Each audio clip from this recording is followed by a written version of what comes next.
Bonjour à toutes et à tous, j'espère que vous vous portez bien. Nous revoilà pour une quatrième méditation. J'ai à cœur aujourd'hui de vous faire la lecture d'un auteur que j'apprécie particulièrement.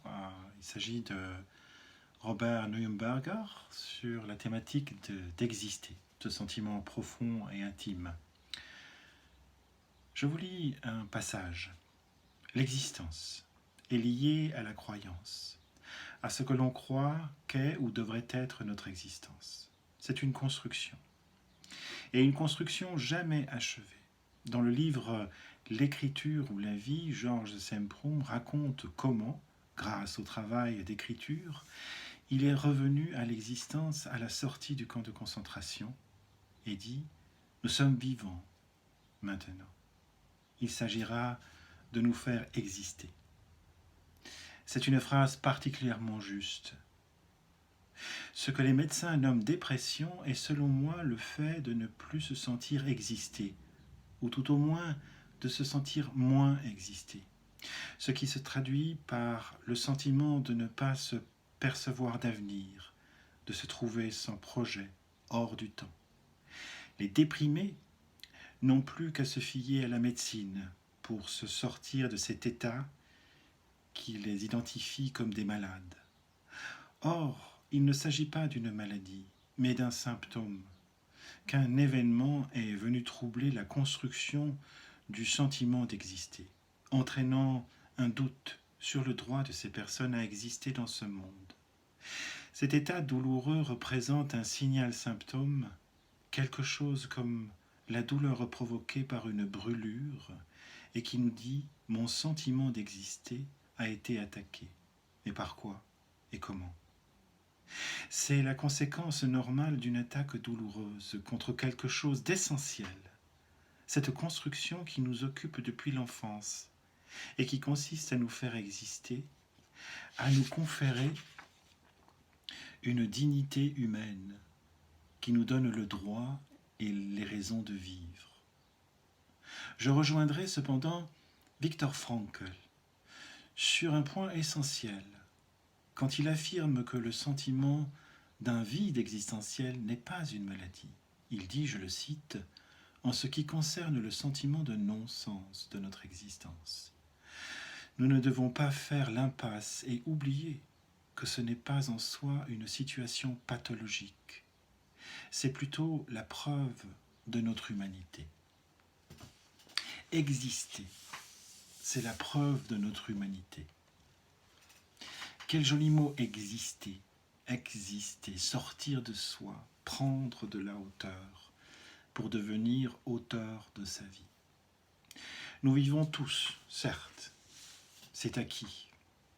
Et nous devons cependant cultiver notre sentiment d'existence. Exister, c'est prendre conscience de soi, de la situation ici et maintenant. Exister, c'est faire des choix dans cette situation, en fonction de ce que nous vivons, de ce que la vie nous apporte.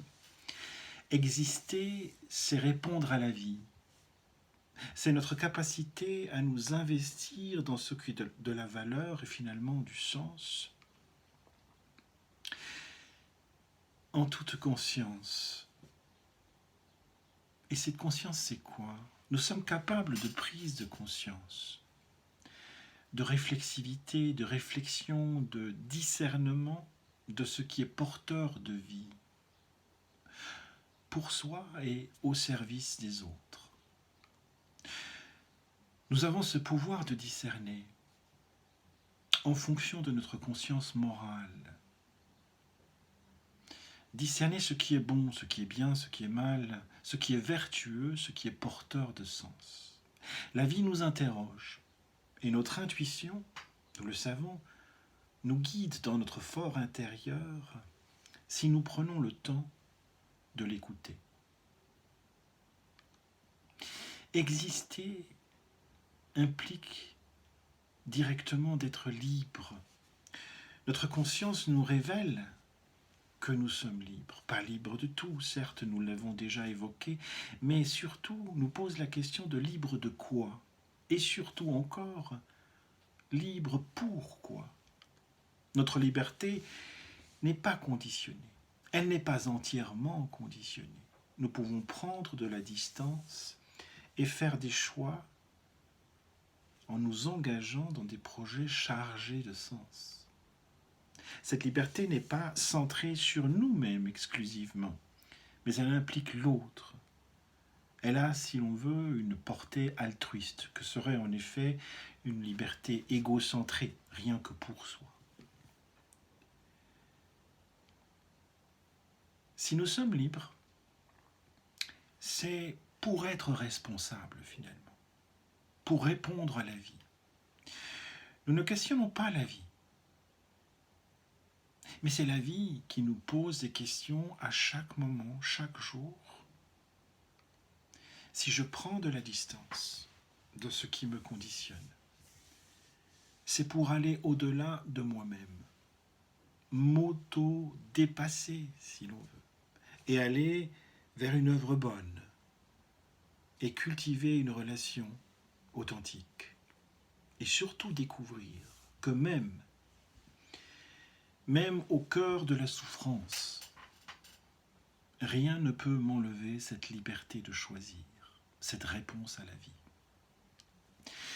Ce qui fait que nous soyons êtres humains, c'est en effet la prise de conscience que nous soyons libres, libres de répondre à la vie. C'est là ce qui me nourrit et ce qui peut nourrir votre sentiment d'existence. C'est en tout cas mon souhait pour vous, que vous puissiez vous questionner sur le sens de cette existence, de cette liberté, de cette responsabilité.